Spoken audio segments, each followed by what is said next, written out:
Enumeration in Systemverilog.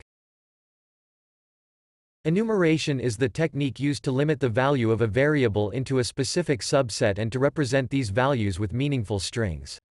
In Systemverilog, an enumeration is defined using the keyword enum.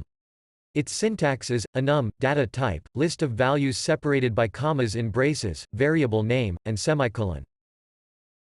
Here is an example. Assume that here the variable named ch1 is representing a specific channel in AXI protocol.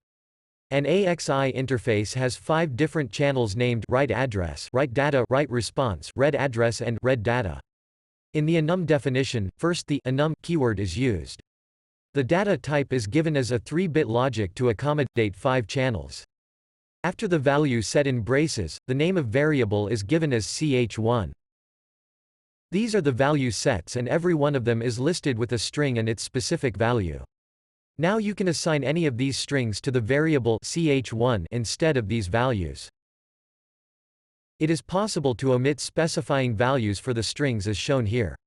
In this case, the first string will be assigned with value 0, second with 1 and so on. Also you can skip the data type of the variable after enum as shown here, and the default type will be logic. Now you will see an example of using this in a module. Here the first program uses no enumeration. Assume that in the rest of the program, the variable ch1, which is of type logic 2 down to 0, gets a value among 0 to 4 according to which AXI channel it is processing. Thus in an always comb block, a case statement is used with ch1 and if it is 0, the action to process write address channel will be done and so on.